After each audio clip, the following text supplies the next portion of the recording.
warahmatullahi wabarakatuh. Assalamualaikum warahmatullahi wabarakatuh. Waalaikumsalam warahmatullahi wabarakatuh. Waalaikumsalam warahmatullahi wabarakatuh. Saudara-saudara sekalian, hari ini tema kita adalah sumbangan Islam terhadap peradaban Eropa. Saya coba akan share screen kalau bisa nih, kayaknya ada ini. Oke, sumbangan Islam terhadap peradaban Eropa. Peradaban, sudah kebuka semua nih? Sudah, Prof. Halo, para mahasiswa, bisa lihat nggak mahasiswa nih? Bisa, Prof. Bisa, Prof. Ada off cam semua ini ya. Silahkan on cam ya. Ya, di Anida, Fitri, Muhammad Zaki, Gufron, coba on cam supaya kelihatan ada di monitor saya, Anda semua tuh 3 bertiga tuh. Anida, Fitri, Muhammad Zaki, Zaki, Anida, oke. On cam bertiga ya, karena yang ada di monitor saya ada bertiga. Baik, yang pertama peradaban. Apa itu peradaban? Peradaban ini sebenarnya kalau ingin disederhanakan itu adalah puncak-puncak kebudayaan. Puncak-puncak kebudayaan itu kenapa dikatakan peradaban? Karena sudah bergerak kepada kemajuan sains, kemajuan teknologi, moral, estetika, dan perkembangan sistem sosial serta sistem pemerintah. Artinya di situ banyak perubahan. Banyak ada modernisasi pada zamannya, modernisme ya. Seperti zaman Baghdad itu dengan hadirnya ilmu-ilmu dari Eropa dan terjadi modernisasi, Kontak dan Persia terjadi modernisme, itu sudah ketika terjadi perubahan di Baghdad, di Abbasiyah, maka itulah peradaban Abbasiyah. Lalu sebenarnya kebudayaan itu apa? Kebudayaan itu adalah konsep-konsep perilaku. Ini bukan ngarang ya, tapi saya nggak suka kemukakan rujukannya ini. Karena ada di buku saya nih, semuanya di buku paradigma buku Islam dan penata sosial ya. Ada semua di situ. Jadi kebudayaan itu adalah konsep-konsep perilaku. Jadi bukan seperti yang Kucalaningrat katakan ya, kebudayaan adalah hasil cipta rasa kasar dan karya manusia. Kalau hasil cipta rasa karsa dan karya manusia, that is the product. Dari produk itu bukan sebuah proses, itu adalah hasil. Maka dia bukan, that is the product of the cultures. Itu. Sedangkan budaya adalah konsep-konsep perilaku. Saya kutip dari Flukon ini. Konsep-konsep perilaku sebagai hasil interaksi antara pengetahuan yang dibawa oleh seseorang dengan pengalaman baru, pengetahuan baru, dan stimulus baru yang ada pada dirinya. Jadi itulah yang kemudian pengalaman baru itu, pengetahuan yang dia bawa dan sudah menjadi sebuah keyakinan, seorang orang nyebutnya setelah etos. Jadi interaksi antara etos dengan pengalaman baru akan menghasilkan konsep-konsep perilaku. Konsep perilaku itulah sebutan budaya. Jadi, tapi kemudian konsep perilaku itu kan sangat ragam. Ada yang common cultures, budaya semua orang, tapi dia menunjukkan kepada sikap yang stagnan, kemudian sikap yang tidak terjadi perubahan gitu kan. Tapi itu that's cultures, itulah budaya gitu kan. Nah, ketika dia itu ada dalam kehidupan manusia, itulah produk sebuah budaya dan hasil dari sebuah konsep perilaku. Tapi peradaban itu adalah puncak-puncak kebudayaan itu, gitu. Jadi perubahan-perubahan sosial yang terjadi di masyarakat dan menjadi puncak kebudayaan. Contohnya Borobudur lah. Borobudur pada abad ke-7 Masehi itu kan sangat luar biasa. Itulah puncak peradaban umat masyarakat Pulau Jawa hari itu, gitu kan. Jadi Borobudur itulah peradaban. Jadi sebuah puncak kebudayaan yang dihasilkan. Jadi sebuah arsitektur yang bagi kita sekarang, sampai sekarang pun kita masih kagum dengan arsitektur pada orang bangsa Indonesia di abad ke-7, abad ke-6 Masehi. Jadi sangat luar biasa. Itulah peradaban. Lalu kemudian yang kedua, dunia Islam sebagai pusat peradaban. Ini dari sini dulu. Saya ingin kembali kepada apa yang sudah saya sampaikan kepada saudara di awal-awal, bahwa Islam, kontak dengan peradaban itu adalah Islam itu terinspirasi untuk melakukan perubahan budaya dan menghasilkan peradaban baru itu karena kontak dengan peradaban Eropa. Dari mana kontak mereka dengan peradaban Eropa? Pertama itu Alexander the Great. Alexander the Great seorang raja muda usia 20-an tahun diraja karena ayahnya meninggal. Tapi dia sangat smart dan punya semangat yang cukup besar, yang cukup baik, sangat kuat, semangat yang kuat, dan juga punya pengetahuan yang cukup memadai untuk sebagai seorang raja dari Makedonia. Makedonia itu sebenarnya Yunani Tenggara hari ini. Ada Makedonia sekarang bagian dari negara Yunani. Di Makedonia itu kemudian di Alexander itu adalah raja di Makedonia, lalu kemudian ketika ayahnya wafat, dia menggantikan jadi raja, lalu menguasai Yunani, menguasai sampai kepada Asia Minor, Asia itu sekarang Turki, Asia Kecil ya, itu sekarang Turki, sampai di situ dia menatap ke timur dan dia berkeinginan di situ bahwa ingin mencoba mengawinkan antara peradaban Eropa Yunani yang intelektual yang irasional dengan peradaban Persia yang spiritualistik. Jadi peradaban Yunani yang rasionalistik dan peradaban Persia yang spiritualistik. Maka kemudian dia mengagendakan untuk berekspansi ke timur dan membawa banyak khazanah tulisan-tulisan dari Yunani, hasil dari ini abad ketiga sebelum Masehi ini, abad ketiga sebelum Masehi, hasil tulisan dari Aristoteles, Plato, tokoh-tokoh klasik lah, ya. Itu lalu kemudian dibawa tulisan untuk bahagia sebagian dari tulisan-tulisannya itu ke timur, dan lalu kemudian dia berhasil menaklukkan beberapa negara-negara yang ada di sekitar dia di Timur Tengah itu. Ke Mesir dia kuasai, kemudian Jordan dia kuasai, Yerusalem dia kuasai, Palestina dikuasai, ya sekarang Israel itu dikuasai. Jadi semua dikuasai dengan cepat oleh Alexander the Great itu. Oleh sebab itu maka kemudian dia membuat tiga pusat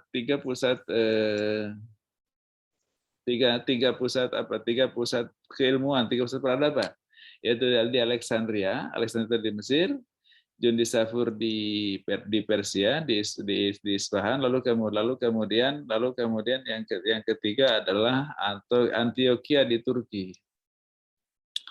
Jadi ada tiga pusat peradaban yaitu di Antioquia di Turki, lalu kemudian Jundisafur di Isfahan, lalu kemudian Alexandria di Mesir. Disitulah dia buat perpustakaan. Dengan rencana besarnya dia ingin mencoba mengawinkan antara peradaban Yunani dan peradaban Persia, gitu kan. Agenda itu selesai, dia berencana untuk pulang ke Makedonia, tapi di perjalanan pulang dia wafat, meninggal muda, katanya di usia 30. Dan tidak ada penerusnya. Maka penerusnya itu ya diteruskan oleh raja-raja, oleh jenderal-jenderal dia.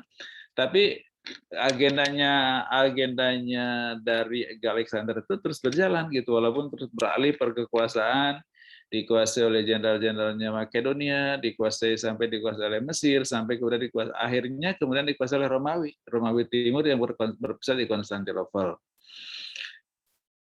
Nah, ketika zamannya Masehi, tapi inilah zaman 1 atau 2 abad sebelum Masehi itu disebut dengan zaman Helenisme. Orang nyebutnya zaman Helenisme. Helenisme itu adalah bahasa Yunani kuno yang kemudian sebenarnya maknanya adalah bagaimana ketika peradaban intern bangsanya itu keluar dari dia dan berkembang dan kemudian mempengaruhi masyarakat di luar tempat di mana peradaban itu berkembang, itu sebutan Hellenism. Zaman Hellenism. Jadi sebutan Hellenism itu bukan nama seorang ratu Helen ya, tapi itulah sebuah periode di mana peradaban Yunani keluar Yunani.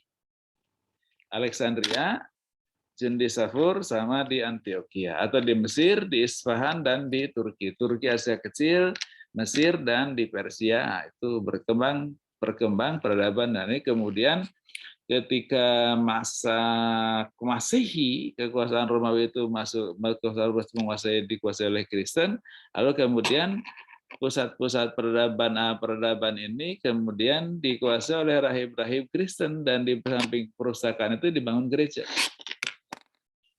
Jadi ada gereja, ada perpustakaan, ada gereja, ada perpustakaan. Nah, ini jadi dia berekspansi dengan membawa serta para ilmuwan, sehingga mendirikan 3 perpustakaan di 3 titik: Alexandria di Mesir, Jundisapur di Isfahan, dan Antioquia di Turki. Lalu kemudian di perjalanan tadi saya katakan, di perjalanan pulang dia meninggal sampai pada tahun-tahun akhir sebelum Masehi. Dunia ini jatuh pada kekuasaan Romawi Timur yang berpusat di Konstantinopel. Awalnya memang dikuasai oleh Mesir, tapi kemudian dikuasai oleh Konstantinopel. Tapi ini peradaban ini sudah keluar dari Yunani. Itu disebut dengan masa Helenisme itu. Lalu kemudian ketika kerajaan Romawi menjadi penganut agama Kristiani, perpustakaan-perpustakaan tersebut dikuasai oleh rahib-rahib Kristen dan mendirikan gereja samping perpustakaan, sehingga perpustakaan kuno tersebut lekat dengan gereja. Nah, sekarang masuk ke masa Islam. Pada abad ke-7 Masehi, wilayah-wilayah tersebut jatuh pada kekuasaan Islam melalui penaklukan yang dilakukan oleh Umar bin Khattab. Hanya saja akses umat Islam ke sumber-sumber referensi sains klasik tersebut belum menjadi mainstream. Ada 2 poin di PPT ini, yang PPT nomor 2 ini, yang paragraf kedua ya. Pada abad ke-7 Masehi, wilayah tersebut jatuh kepada kekuasaan Islam. Nah, gini maksud saya gini. Saya ingin membekali pikiran saudara bahwa Umar memang sangat sukses dalam memperluas wilayah Islam. Mesir, Yordan, Mediterranean itu di situ ada Israel, ada negara-negara Mediterania lah. Syria, Turki, kemudian nanti sampai Persia, itu sampai semua negara-negara Arab itu dikuasai oleh kekuasaan Madinah. Zaman Umar itu. Sehingga kemudian tuduhan Barat itu bahwa Islam itu agama haus kekuasaan, agama yang haus dengan darah itu kan, karena terus melakukan peperangan dan menggunakan pedang. Yang musuh lawan itu kan bukan dengan mortir ya, tapi dengan pedang, dibunuh itu dengan pedang. Jadi betul-betul ya, di depan mata dia terjadi pembunuhan. Itu kan dikatakan bahwa Islam itu ya agama sadisme gitu, kata orang orientalis. Nah, awalnya perang dalam Islam dengan luar Arab itu, awalnya kan dakwah Nabi itu di Madinah itu pada seluruh orang Arab. Itu selesai dengan Futuh Mekah, itu selesai, semua masuk Islam. Artinya sudah dikuasai oleh Rasulullah, dan waktu itu zaman Rasul dikuasai Rasulullah. Orang-orang Arab yang memang basisnya Rasul itu, dia semuanya yadkhuluna fi dinillahi afwaja. Nah, usai itu Rasulullah kemudian menyurati kerajaan Ghassan di utara Madinah. Jadi kerajaan Ghassan itu konon menurut kisahnya, antara kisah dan sejarah ini sebenarnya. Kerajaan Ghassan adalah sejarah, tapi kisah awalnya kenapa ada kerajaan Ghassan, ada kerajaan Arab di utara Madinah, ketika zamannya Sulaiman di Sabah itu kuat karena ada sebuah bendungan besar, tapi kemudian ketika bendungannya jebol, ambruk, tidak ada yang memperbaiki. Dan mereka, sehingga orang-orang Arab itu bermigrasi ke utara. Itulah yang bikin kerajaan Ghassan. Karena sama orang Arab, maka kemudian Rasul menyurati orang-orang Ghassan untuk supaya masuk Islam. Karena sama orang Arab gitu loh. Tapi kemudian ternyata Ghassan itu di bawah dominion, di bawah proteksi atau protektorat dari Konstantinopel, dari Romawi Timur gitu. Dari Romawi yang di Konstantinopel itu, di Istanbul itu sekarang ya. Yang di Konstantinopel, jadi dia menjadi terproteksi oleh orang-orang Bizantium di di Konstantinopel. Lalu kemudian tentara Bizantium membunuh utusan Rasulullah itu. Di 3 orang sahabat yang disuruh untuk mengantarkan surat ke Raja Gasan itu dibunuh tentara Bizantium. Bizantium itu Eropa sebenarnya, tentara Eropa Bizantium, tapi orang Romawi Timur. Konon kata di Konstantinopel. Konstantinopel menjadi Istanbul di Turki.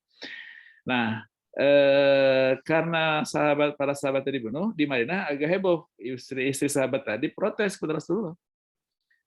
Kami nggak akan bantu lagi wahai Rasul kalau Rasul tidak melakukan pembelaan pada kami.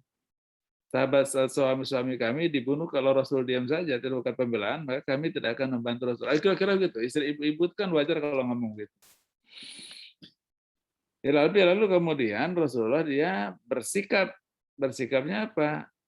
Melakukan perlawanan, melakukan tuntut balik terhadap pembunuhan para sahabat itu gitu. Itu dalam bahasa politik perang itu disebut dengan kasus belli. Jadi kasus bela diri ya. Kasus bela diri di mana para sahabat dibunuh, Rasul mengirimkan tentara. Dan terjadilah perang Tabuk. Perang Tabuk di Tabuk itu antara Bizantium, dan itulah perang pertama antara Kristen dan Islam. Perang Tabuk itu. Nah, sekarang inisiatifnya dari mana? Yes, inisiatif dari Madinah. Rasul yang berinisiatif. Tapi penyebab inisiatif Rasul itu apa? Pembunuhan para sahabat. Maka kemudian di sini orang selalu berbeda pendapat bahwa Islam itu agama haus darah karena Rasul berinisiatif perang melawan Kristen. Tapi kemudian kalau Rasul melakukan pembelaan kepada sahabatnya yang diutus dan dibunuh oleh orang-orang Bizantium, Rasul akan disalahkan juga oleh masyarakatnya. Jadi tidak salah, maka sebetulnya kasus berkasus bela diri. Nah itulah kemudian dari situ mulai dari Rasul mulai perang Tabuk itu sampai pada zaman Umar itu berbagai wilayah yang Mesir, yang Mediterranean, yang setelah itu semuanya oleh Kristen semua tuh. Mesir itu Kristen, Mediterranean itu Kristen, Syria itu semuanya Kristen masuk dikuasai oleh Islam. Nah termasuk 3 perpustakaan ini. 3 perpustakaan ini dikuasai oleh Umar bin Khattab, tapi belum menjadi mainstream orang masuk ke situ. Tapi persona-persona masuk gitu. Maka muncul Jaham ibn Safwan dari Qadariyah, muncul Qadariyah itu karena memang baca filsafat Yunani gitu. Dengan rahib-rahib itu. Nah, muncul Qadariyah dalam teologi Islam itu kan karena mereka membaca buku-buku filsafat Yunani di perpustakaan-perpustakaan ini gitu. Tapi belum jadi mainstream. Jadi mainstream itu mulai di abad ke-8, akhir abad ke-8, awal abad ke-9, di mana Harun ar-Rasyid dari Abbasiyah mendirikan Baitul Hikmah dan banyak melakukan penerjemahan buku-buku Yunani. Jadi buku-buku tadi dieksplorasi ya, karena ini di bawah kekuasaan Islam semua kan. Di Turki juga bawah kekuasaan Islam. Kemudian Isfahan juga Islam, Alexandria Mesir juga Islam. Jadi kemudian persekatan di bawah secara politik di bawah kekuasaan Islam. Maka kemudian Harun ar-Rasyid berinisiatif untuk menerjemahkan buku-buku yang ada di situ. Itulah gerakan penerjemahan yang besar-besaran pada zaman Harun ar-Rasyid. Maka muncullah banyak ilmuwan di situ. Dari situ mulai banyak ilmuwan Islam ya. Ilmuwan Islam itu kan ada sini saya sebutkan ya dari zaman Harun ar-Rasyid adalah ada Ibnu Sina di Isfahan, ada Razi di Baghdad, Al-Kharizmi di Persia juga, Jabir bin Hayyan di Baghdad, Ibnu Haytham Baghdad, Ibnu Nafis, Ibnu Khaldun. Itulah tokoh-tokoh ilmuwan yang memang besar pada zaman itu. Ilmuwan Arab yang lahir pada zaman itu yang populer hanya Al-Kindi, kenal dari Kindah, orang-orang Yaman.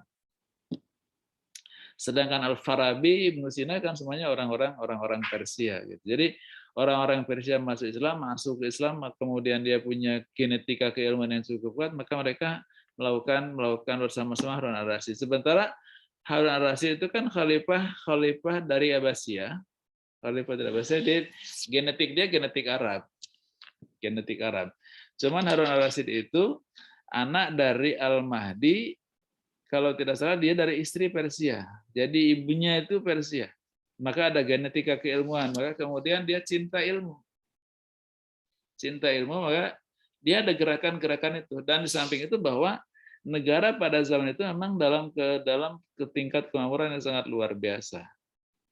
Negara dengan tingkat peradaban tertinggi di dunia, tingkat kemampuan ekonomi tertinggi di dunia, dan tingkat kekuatan militer terbaik di dunia hari itu adalah Abbasiyah ini.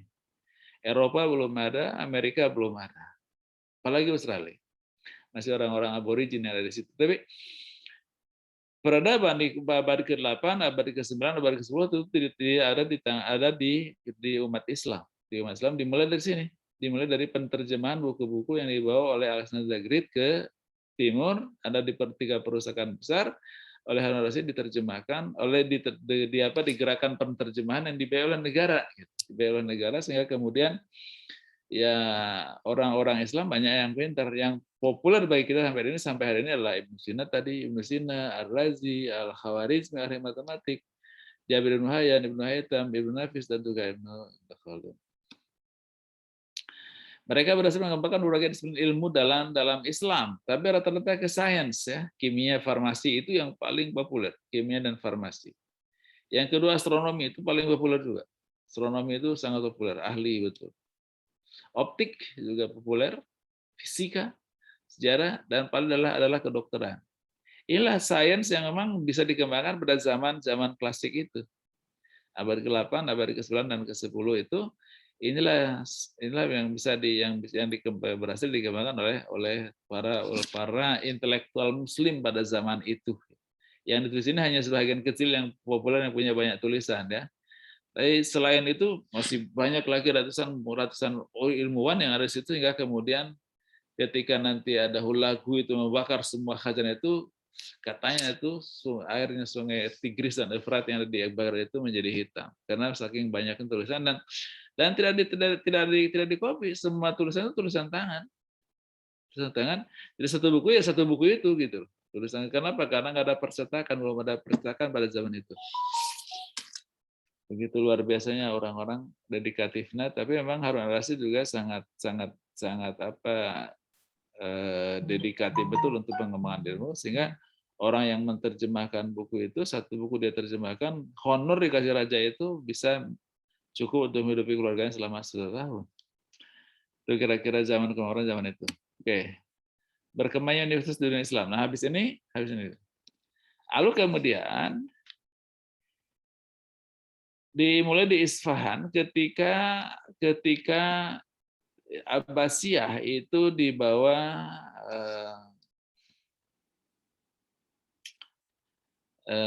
Nizamul Mulk. Tapi Nizamul Mulk itu kan bukan dari kelompoknya Harun al-Rasyid. Dia dari salah satu etnik, ya, salah satu etnik yang ada yang menguasai Abbasiyah, ya. Dan itu pada zaman Nizamul Mulk itu, Nizamul Mulk sebagai perdana menteri, di atasnya ada khalifah Abbasiyah, ya. Nizamul Mulk sebagai seorang perdana menteri. Dia kemudian mendirikan sebuah madrasah, namanya Madrasah Nizamiyah atau Universitas Nizamiyah lah kalau sekarang. Cuman Nizamiyah ini lebih fokus kepada kajian-kajian keagamaan. Dan Al-Ghazali sebagai salah seorang orang penting di Nizamiyah, bahkan dia adalah rektornya waktu itu di usia 30-an itu. Di 328 jadi penasihat raja, lalu usia 30-an dia langsung di Nizamiyah itu dia mengajar, dan bukan kemudian menjadi rektor, tapi di usia 35 dia mundurkan diri. Kenapa? Karena dia melakukan kritik terhadap karya-karya filosof dan karya-karya sains dari para filosof itu. Kritik terhadap karya-karya Ibnu Sina, Ar-Razi, Al-Kindi, semuanya dia kritik. Itu di Universitas Nizamiyah. Sehingga dia dilanda penyakit sukak. Sukak itu psikologis, saya kira penyakit psikologis di mana dia tidak bisa bicara. Jadi mulutnya kaku dan dia tidak bisa namanya sukak. Sukak itulah keraguan-raguan yang sangat akut itu, sehingga kemudian dia nggak bisa berbicara. Lalu kemudian dia keluar dan dia berjalan sampai di Syria, dia bertahan di situ selama 2 tahun, lalu menjadi melahirkan Sufisme, dilahirkan Sufisme. karena dia bertahanus di bukan di Gohira tapi bertahanusnya di masjid di salah satu masjid di Syria di Damaskus. Kemudian yang kedua, ini ada universitas lain selain Nizamiyah, tapi di Eropa di Barat, ada di Afrika.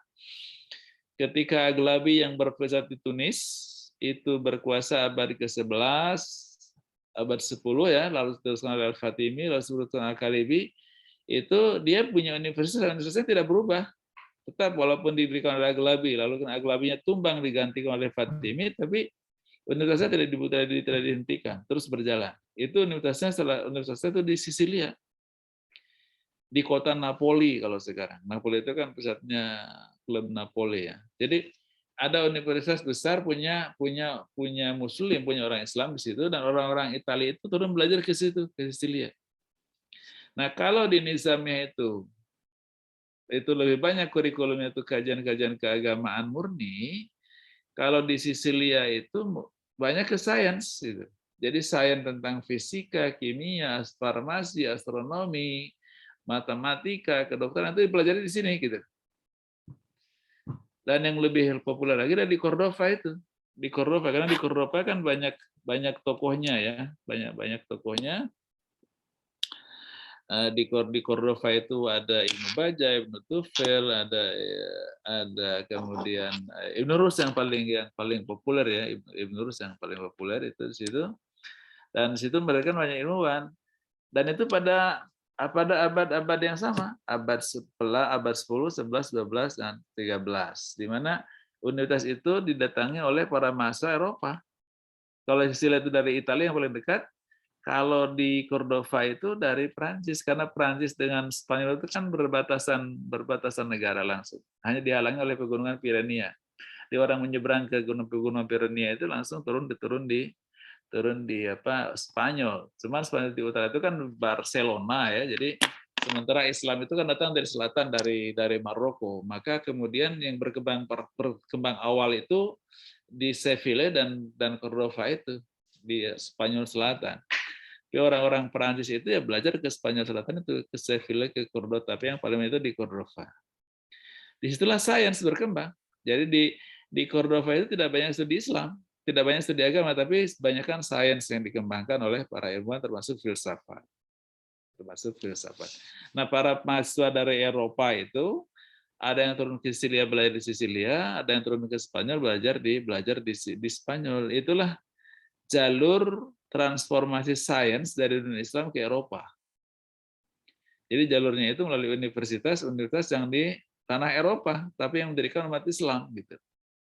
Jadi umat Islam itu menarik gitu. Dia orang Aghlabi di Tunisia, tapi dia mendirikan universitas di Sisilia, tidak di Tunis. Kemudian juga kalau di Cordova memang itu oleh Banu Umayyah Spanyol ya, dari Abdurrahman Ad-Dakhil di situ dimulainya. Tapi itu pada generasi Al-Hakam itu kan berkembang sangat luar biasa pada generasi ketiga atau keempat dari Abdurrahman Ad-Dakhil yang masuk ke situ, sehingga kemudian ilmu pengetahuan berkembang. Pokoknya ilmu pengetahuan tentang kimia, fisik, kemudian farmasi, kemudian juga fisika, astronomi, kemudian juga matematik, kemudian juga kedokteran. Itu banyak dikembangkan di Cordova ini, dan masa Perancis belajar ke sini, ke dunia Spanyol. Dan di Perancis waktu itu memang nggak ada universitas. Sebelum itu di Perancis tidak ada, di Eropa tidak ada universitas, di Inggris, di Perancis tidak ada universitas, di Italia tidak ada universitas. Begitu mereka belajar ke Sisilia, yang itu dikuasai oleh Aghlabi, begitu dia belajar ke Spanyol, itu adalah memang dikuasai oleh Islam melalui Banu Umayyah Spanyol.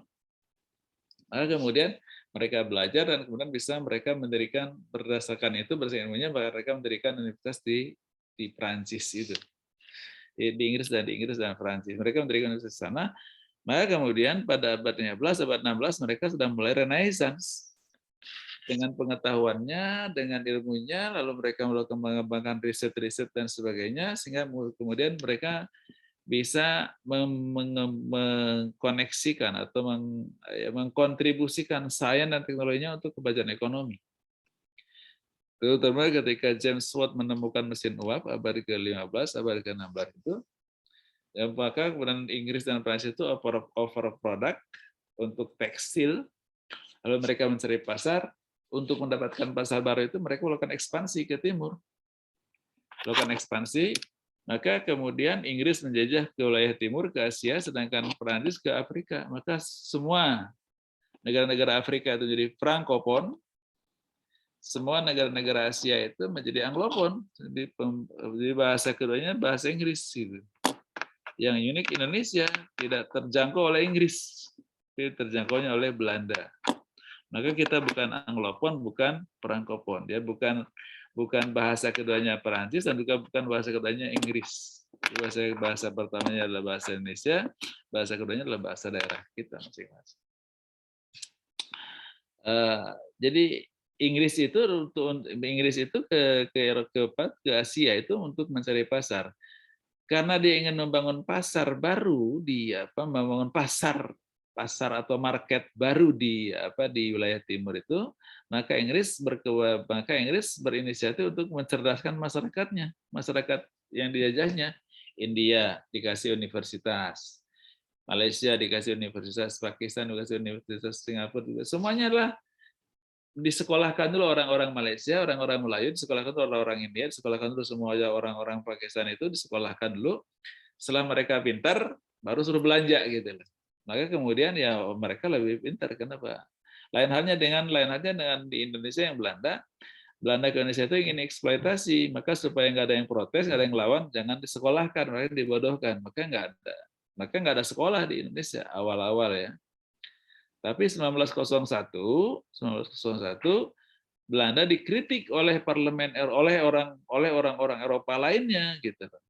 Orang Eropa lainnya, kenapa Anda menjajah Indonesia tapi kemudian tidak etis betul kepada masyarakat Bumiputra?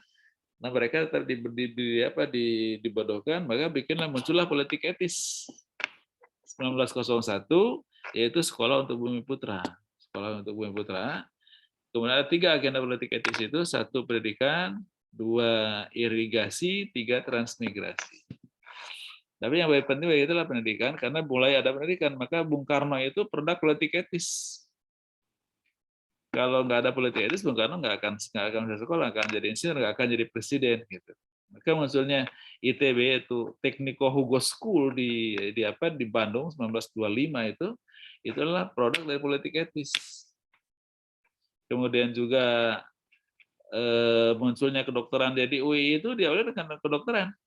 Jadi Belanda itu hanya mendirikan 1 Technico Hugo School di ITB di Bandung, kemudian juga kedokteran di Jakarta yang menjadi UI itu gitu. Itulah kemudian pemuda-pemuda kita pada sekolah, lalu kemudian ada yang disekolahkan oleh Belanda ketika dia punya talenta yang bagus, disekolahkan diteruskan ke Belanda. Maka banyak yang sekolahnya di Belanda, kayak Muhammad Hatta dan sebagainya itu kan sekolahnya di Belanda. Kalau Bung Karno ya sekolahnya di Bandung, tapi memang dia pintar ya, pintar walaupun tidak kemana-mana, tapi bahasa Inggrisnya bagus, bahasa Belandanya juga bagus gitu, sehingga kemudian dia menjadi presiden yang sangat karismatik lah. Itulah produk politik etis. Lalu kemudian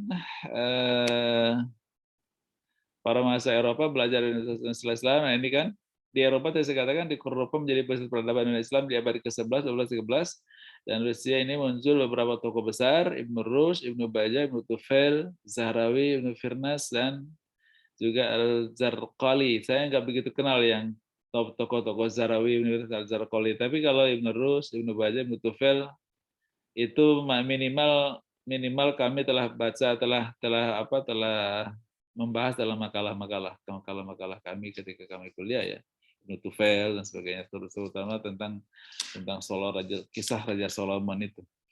Lalu kemudian para mahasiswa dari Eropa belajar di Cordova, dan ketika pulang ke Eropa mereka mendirikan universitas di Inggris dan Prancis. Dan para mahasiswa Italia belajar di Sisilia, dan ketika pulang mereka mendirikan universitas di Italia. Itulah transformasinya. Jadi sumbangan Islam ke dunia Eropa itu adalah melalui universitas di Cordova dan Sisilia, bukan dari Nizamiyah. Nizamiyah tidak terjangkau oleh Eropa, dan Nizamiyah memang fokusnya kajian-kajian keislaman, khususnya Islam yang Asy'ariyah, yang Asy'ari, yang Asy'ariyah, yang Asy'ariyah, yang kemudian bisa mengkritik liberalismenya, pemikiran-pemikiran dari Mu'tazilah. Lalu kemudian peradaban beralih ke Eropa. Sejak abad 12-13 dunia Islam memasuki dunia Sufisme. Islam tenggelam dalam esoterisme Sufisme karena dunia politik dan ada perpecahan serta konflik yang tidak berakhir. Politik konflik, pemerintah tidak mensponsori peradaban, pemerintah tidak sponsori riset-riset, pemerintah tidak mensponsori kegiatan-kegiatan keilmuan, maka ya masyarakat tenggelam dalam esoterisme Sufisme. Zikir-zikir itu yang mereka bisa nikmati. Maka sejak abad ke-13, 14 sampai abad 18 dunia Islam dunia yang memang penuhnya dengan esoterisme Sufisme. Maka muncullah tarekat Bektashi di Turki dan juga tarekat-tarekat lain yang besar-besar ada di timur, termasuk di India. Pada saat yang sama Eropa mulai bangkit dengan penelitian-penelitian dan dari para ilmuwannya sehingga menghasilkan banyak temuan baru. Salah satu yang sangat mengagumkan adalah penemuan James Watt tadi saya katakan berupa mesin uap, sehingga kemudian tadi itu Parlemen Inggris melakukan terjadi overproduct, lalu mencari market baru, lalu kemudian mereka mengekspansi ke luar Inggris dan keluar Perancis itu ke Afrika, Inggris itu ke timur. Nah, yang menarik itu ketika Perancis itu ke Afrika itu salah satu negara di Afrika itu kan adalah Mesir. Mesir itu didatangi oleh Perancis ketika Napoleon 1801 datang. Napoleon Bonaparte ke situ, lalu kemudian membawa para ilmuannya itu mendirikan sebuah laboratorium di Kairo, lalu kemudian seluruh orang Mesir yang tertarik silakan masuk, dan yang masuk salah satunya adalah ulama Al-Azhar. Ulama Al-Azhar kagum, kok ada ilmu yang seperti ini di dunia ini? Seperti dia taunya hanya teologi, fikih, Sufisme gitu aja. Teologi, fikih, kemudian tasawuf. Ujung-ujungnya seperti itu. Itulah that is knowledge yang bisa mereka ketahui. Bayangkan 5 abad seperti itu. Nah, kemudian ketika ternyata ada menemukan ilmu-ilmu yang lain di luar itu, mereka bertanya, ini dari mana? Kok ada seperti ini? Akhirnya kemudian Muhammad Ali waktu itu sebagai gubernur, sebagai pasha di Mesir, punya inisiatif untuk menyekolahkan anak-anak muda ke Perancis. Mulailah awal abad 19 itu orang-orang muda Mesir belajar ke Perancis, ada belajar kedokteran, belajar fisika, belajar astronomi, belajar matematik, sains, pokoknya mereka belajar sains lah di sana. Mereka kemudian pulang mendirikan universitas di situ. Sebenarnya jadi keterbukaan Mesir itu sudah jauh lebih awal daripada kita. Dia mulai dari awal abad ke-19, sedangkan kita dimulai awal abad ke-20. Jadi berselisih 1 abad antara Mesir dan kita, gitu kan. Nah, semestinya Mesir sudah ke depan, going forward ya, sudah lebih lama lebih cepat ke depan dan bisa melampaui kita sebenarnya. Tapi ya sekarang plus minus lah. Dalam 20 negara terbesar di dunia, Mesir malah tidak masuk, kita yang masuk. Jadi kelihatannya memang di sini terjadi cepat-cepatan, mana yang cepat bergerak gitu kan. Nah, lalu kemudian ini peradaban beralih ke Eropa. Awalnya kenapa Inggris melakukan ekspansi imperialisme ke negara-negara Asia dan Perancis ke Afrika, tadi saya jelaskan. Dunia Islam sedang terlena dalam esoterisme tasawuf ketika Eropa terus menunjukkan kemajuan peradaban dengan menguasai dan merajai ekonomi dunia, negara-negara Islam terlena. Karena sains maju, peradaban maju, ekonomi dia kuat. Sama dan Baghdad. Sains maju, teknologi maju, ekonomi dikuasai gitu kan. Ketika ekonomi dikuasai, militer juga kuat karena itu selalu berkaitan awalnya dari sains itu kan. momentum kesadaran itu adalah tahun 1801 Napoleon Bonaparte datang ke Mesir untuk menjajah Mesir, tapi membawa serta para ilmuwan dan mereka mendirikan pusat ilmu pengetahuan, dan ulama Al-Azhar terkejut dengan apa kemajuan Eropa. Setelah awal di mana Inggris mulai Mesir mulai mengutus orang-orang anak mudanya belajar di sana. Jadi kesimpulannya adalah Eropa bangkit setelah mereka belajar di Cordova dan Sicilia antara awal 11, 12, dan 13. Eropa bangkit dengan riset-riset yang mereka kembangkan dengan replikasi epistemologi keilmuan dan dunia Islam. Eropa bangkit ketika sains dan teknologi dikembangkan untuk pemajuan sektor ekonomi. Eropa bangkit dengan mereka mentransformasikan tradisi keilmuan Islam, terintegrasi antara agama dengan sains. Eropa menjadi sekuler karena konflik antara gereja dan ilmuwan, sehingga para ilmuwan keluar dari gereja, dan itulah awal kesekularisme. Jadi egoisme gereja waktu itu kemudian mengusir para ilmuwan tidak di gereja, sehingga kemudian ilmuwan menjadi sekuler. Dan ketika ilmu itu sudah sekuler, ketika ilmu sekuler itu orang umat Islam dari Prancis, dari Mesir, umat Islam dari Saudi Arabia, umat Islam dari Indonesia, umat Islam dari Pakistan, umat Islam dari Malaysia belajar ke mereka gitu. Jadi kita belajar, mereka belajar ke Islam ketika integrasi Islam dan agama dan sains itu kuat. Ketika belajar lagi ke Eropa, belajar sains ketika sains sudah dipisahkan dari agama. Dan mereka sekarang itu punya paradigma bahwa kita maju tanpa agama.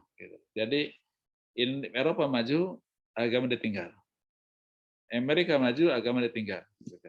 Nah, sedangkan Indonesia hari ini tetap dalam paradigma klasik bahwa kita ingin jadi negara maju dengan agama. Jadi agama tetap di bawah serta, maka kemudian agama menjadi sebuah kewajiban, dan negara harus hadir untuk memberikan agama kepada masyarakatnya.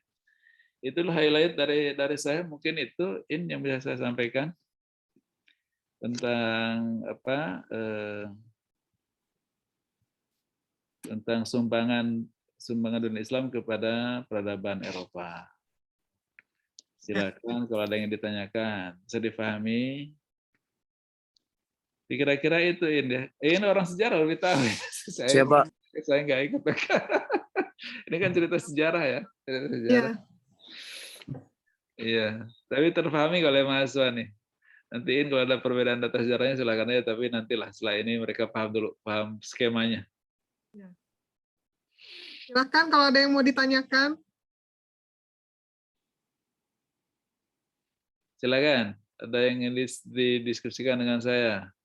Coba dibuka kameranya semua. Kalau yang berbicara, kalau nggak cukup bandwidth-nya, dengan cukup sinyalnya, nggak apa-apa ditutup kameranya. Oke. Ya, silakan, siapa yang mau menyampaikan pertanyaan buat saya? Prof, izin Prof. Ya, Anida. Ya, tadi kan pas di awal disinggung yang masalah Bizantium ya Prof. Yang Alexander itu Prof. Itu yang mendirikan perpustakaan yang di 3 negara itu masih jauh sama fenomena yang ini Prof. Konstantinopel, penaklukannya yang sama Al-Fatih, itu masih jauh banget berarti Prof. Jauh. Itu kan 3 abad sebelum Masehi. Oh, tapi kalau tembok Konstantinopel udah ada dong. Bentar dulu ya. 3 abad sebelum Masehi itu Alexander melakukan ekspansi kan, Lalu kemudian mereka mendirikan perpustakaan itu dengan referensi Yunani kuno kan, zaman Plato kan, Thales, Aristoteles, Socrates itu kan banyak melakukan karya-karya. Ini saya ingin sampaikan sebagai bekal karena saya pernah bersama Canur. Kalau Canur mengatakan itu Yunani itu terinspirasi oleh Babylon. Di awal ilmu itu dari Ibrahim, kata dia. Ibrahim dari Tuhan gitu. Jadi ilmu itu awal dari Tuhan gitu. Jadi coming from perennialism kepada Ibrahim, lalu Ibrahim kemudian mengembangkan sains, knowledge, kemudian tertransformasi ke Eropa, berkembanglah di Yunani. Maka kemudian tidak dari sains dulu, ilmu itu berkembang tidak dari sains tapi dari filsafat. Itu logikanya ya.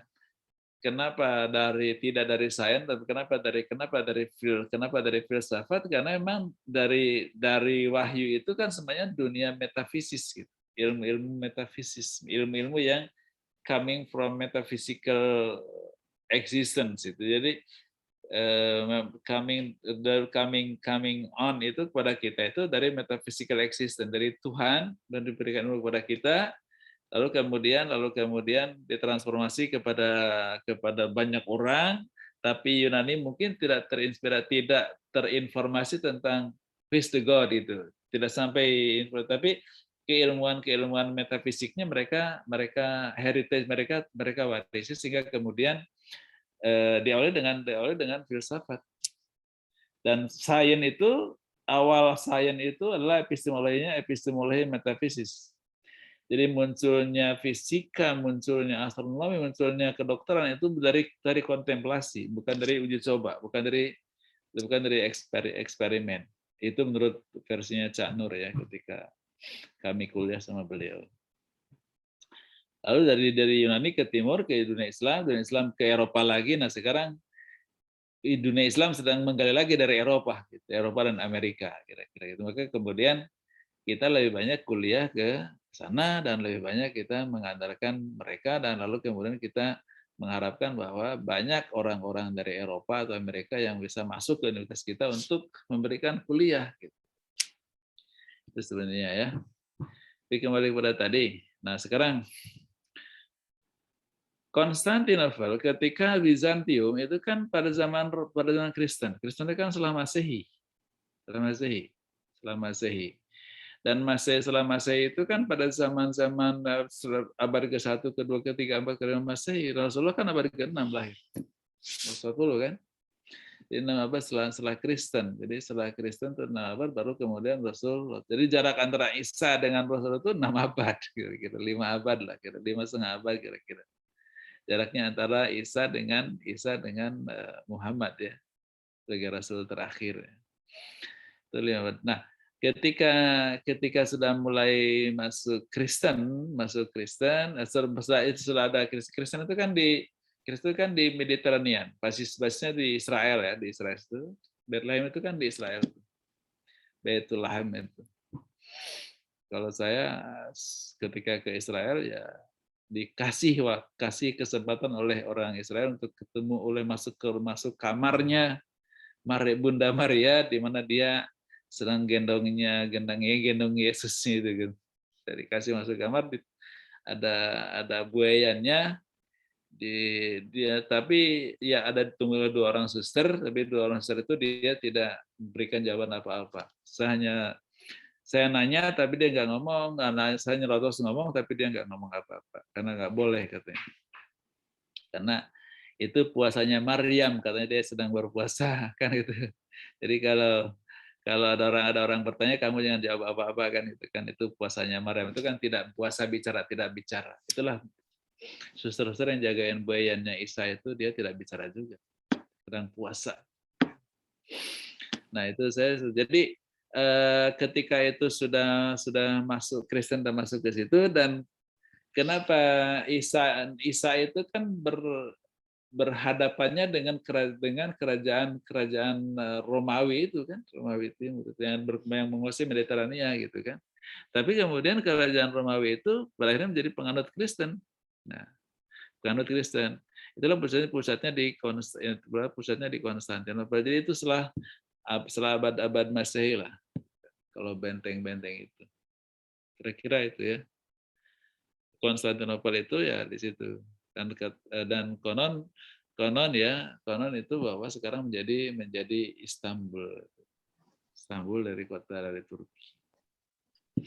Nanti tanyalah pada orang sejarah. Kalau saya kan hanya menangkap sejarah dari itu. Dari belajar dari Prof. Harun Nasution, ini juga bukan orang sejarah juga Pak Harun kan. Oke, kira-kira itu ya. Ya, Prof. Ada ya. Oke, yang lain silakan. Saya ingin bertanya. Ya, silakan. Muhammad Zaki. Saya ada pertanyaan. Yang pertama, apakah 3 perpustakaan peninggalan Alexander dulu saat ini masih ada 3 kota, Iskandaria, Antioquia, dan Persia? Pertanyaan kedua, saat ini Cina mengalami kemajuan pesat dalam sains. Bagaimana proses kemajuan Cina dalam bidang sains dari Eropa dan Amerika? Terima kasih. Oke. Yang pertama, saya kira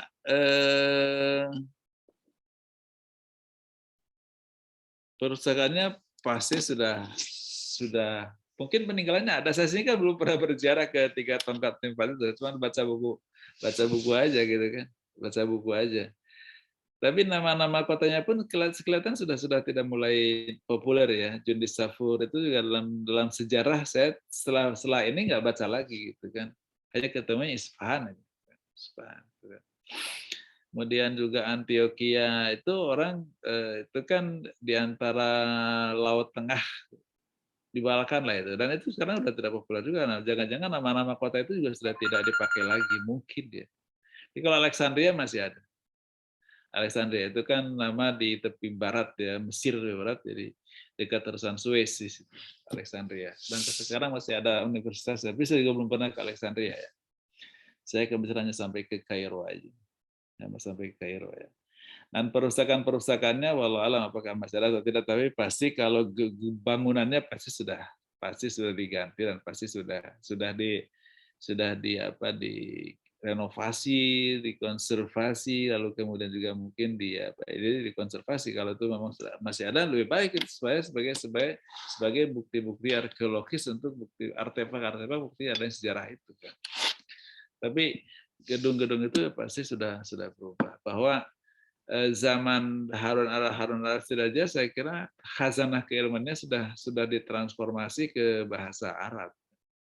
Itu kan dari bahasa Yunani ke bahasa Semit, dari bahasa Semit ke bahasa Arab, 3 proses itu. Proses bahasa Yunani ke bahasa Semit, Semit ke bahasa Arab. Dan bahasa Yunani ke bahasa Semit itu menggunakan orang-orang Kristen. Rahib-rahib Kristen itu yang bisa menerjemahkannya. Jadi makanya biayanya sangat mahal. Cuman Harun Rasyid karena memang negaranya kaya ya, jadi dia bisa membiayai itu gitu. Sehingga heritage-nya sangat luar biasa. Sangat luar biasa. Nah, kalau sekarang sebenarnya gini, kalau kemajuan ilmu pengetahuan ya, Eropa, kemudian dia Columbus menyeberangi berbagai negara, lalu singgah di Amerika. Penghuni Amerika itu orang-orang Amazon kan, itu orang-orang Amazon, lalu kemudian mereka menguasai dan luar biasanya orang Amazonnya sekarang tidak sama sekali dia orang-orang Indiannya dia sama sekali tidak menguasai Amerika, bahkan terpinggirkan sama dengan Kanada. Begitu orang Eropa internasionalis masuk, maka Indiannya minggir. Bahkan ketika saya di Montreal itu ada Indian yang sama sekali tidak terkoneksi dengan infrastruktur. Ketika saya di Ohio masih ketemu juga orang-orang Indian yang memang dia listrik aja nggak masuk ke perkampungan dia. Jadi kalau saya sih menurut saya sih agak kejam dikit lah gitu orang-orang Eropa di Amerika itu. Jadi sampai nggak dikasih infrastruktur. Bilang tuh have television? No, I don't have one. Jadi mereka televisi nggak punya, listrik nggak punya, gitu kan. Akhirnya kemudian ya seperti kehidupan zaman primitif, jadi mohon maaf MCK-nya di kebun gitu. Kayak gitu. Nggak ada kamar mandi dalam juga. Jadi saya malah nggak tega juga, akhirnya masih lebih berperadaban. Maksud saya kita lah di Indonesia. Seperti orang-orang kampung di kita masih ada seperti itu. Jadi tidak terjangkau infrastruktur. Orang-orang Indian itu. Nah, jadi dikuasai oleh orang-orang Eropa. Makanya kemudian sains dan teknologi yang berkembang di Amerika itu dari Eropa. Eropa itu awalnya dari Islam, dari Cordova dan juga tapi mereka sudah kembangkan sangat luar biasa. Lalu kemudian ya kalau sudah sampai di Amerika, lalu kemudian apalagi Cina kemudian di mana di situ ada tanah di situ juga pasti ada Cina. Anda kemanapun ke dunia ketemu Chinese Town pasti ketemu. Kalau saya ketika masuk di Amerika Tengah itu di Ohio itu, yang cari pertama Chinese Town dulu, itu Chinese Market, bukan Malay Market, karena Malay Market nggak belum tentu ada, tapi Chinese Market pasti ada. Chinese Market itu ya pasti menyediakan beras, menyediakan ikan, itu pasti ada gitu. Standar orang Asia makan. Pasti ada. Jadi di mana mereka itu memang orang-orang yang globalizing citizenship. Jadi masyarakat yang mengglobal di manapun. Dan ketika saya mau ke Kanada atau mau ke Amerika itu di pesawat satu kursi dengan orang Cina, nggak bisa ngomong bahasa Inggris. Dia mau ke Amerika gitu. Bahasa Inggris, karena pasti dia akan bergabung kepada Chinese Town itu. Jadi sudah mengglobalize, lalu kemudian mereka mengembangkan sendiri di negaranya, dan luar biasanya ilmu Cina itu kan Cina tidak pernah mempersoalkan plagiarism, tidak pernah mempersoalkan royalty, tidak pernah mempersoalkan hak cipta. Kalau kita kan Apple itu kan softwarenya pun ada hak ciptanya. MS Word itu juga ada hak ciptanya gitu kan, hak ciptanya. Tapi kalau di Cina ketemu apapun dia tidak mempersoalkan hak itu. Silakan pakai aja. Jadi kan dia ingin menguasai dunia gitu kan, cara dia gitu.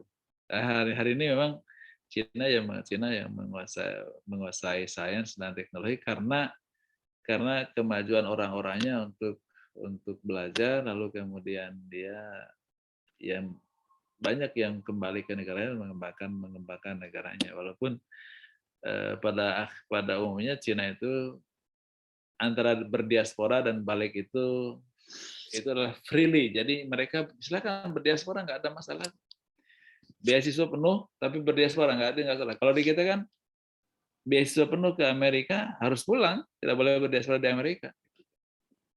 Kalau tidak saya berikan sanksi. Kita masih terikat seperti itu. Harus pulang ke Indonesia untuk membangun Indonesia, katakan. Kalau Cina ya silakan cari uang di negara Amerika, tapi nanti uangnya kembali untuk ke Cina kan. That is the philosophy of the country. It's different ya, berbeda. Itu kira-kira Zaki ya. Sekarang saya menguasai sains dan teknologi. Dan di Indonesia itu banyak itu. Kenapa? Karena tanpa royalty, tanpa hak cipta. Tanpa hak cipta. Coba bayangkan sekarang semuanya pakai barcode, semuanya pakai itu kan ilmu Cina semua itu. Dan tidak ada hak semuanya cipta. Cina, Pak, Prof. Semua Cina, Prof. Semua alat, semua ciptaan Cina semua. Ya semua Cina, dan Cina tidak mempersoalkan royalti kan, tidak mempersoalkan hak cipta. Maka lebih mudah kita tiru gitu loh. Karena saya ketika kalau tidak salah ada 7 rektor ya, ketika saya rektor ketemu di UNS dengan beberapa kementerian. Ada salah satunya mengatakan, ngapain para rektor mikir-mikir yang ruwet-ruwet, udah pakai aja produk-produk Cina kan itu gratis, kita katanya nggak pakai royalti, nggak pakai hak cipta, kita gitu kan. Ya Allah tuh, eselon 1 negara kita kayak begitu amat cara berpikirnya, pragmatik betul. Ya, saya bilang Pak Dirjen, kalau kami sih berpikir masa depan bangsa. Jadi anak-anak itu dibiasakan untuk bisa menghasilkan produk yang bisa punya daya jual, sehingga kemudian kita bisa menjual produk knowledge atau produk science, bukan hanya produk natural resource, tapi adalah human resource. Gitu. Human resource bukan orangnya, tapi adalah mind resource-nya, jadi hasil otaknya gitu kan. Mudah-mudahan sih setelah ini ya mungkin akan ada kesadaran kembali untuk bangkit supaya ya mind resource kita bisa dieksplorasi oleh negara ini sehingga kemudian bisa bermanfaat untuk bangsa ini. Oke, sekarang itu Iin ada yang disampaikan, In? Masih ada waktu. Kalau ini ada sampaikan, kalau ada PPT dari IN dipersilahkan juga. Kalau umpamanya di itu apa tuh ingin lebih nyaman, saya live nggak apa-apa, saya live. Gimana Ya, IN? Prof. Hah? Ada, saya punya PPT, tapi saya sungkan kalau ada Prof. Ya, saya live dulu ya. Boleh. Kalau itu saya live dulu ya. Ya, Prof. Masih ada waktu sekitar 3/4 jam untuk menyelesaikan PPT-nya dari saya. Ya, terima kasih Prof materi hari ini. Ya, saya live dulu ya. Nanti teruskan dengan Bu In ya. Baik, Prof. Beliau orang sejarah nih. Kalau saya kan belajar sejarah Pak Arun aja. Ya, terima kasih ya. Ya, Prof. Makasih. Assalamualaikum. Waalaikumsalam. Waalaikumsalam. Waalaikumsalam.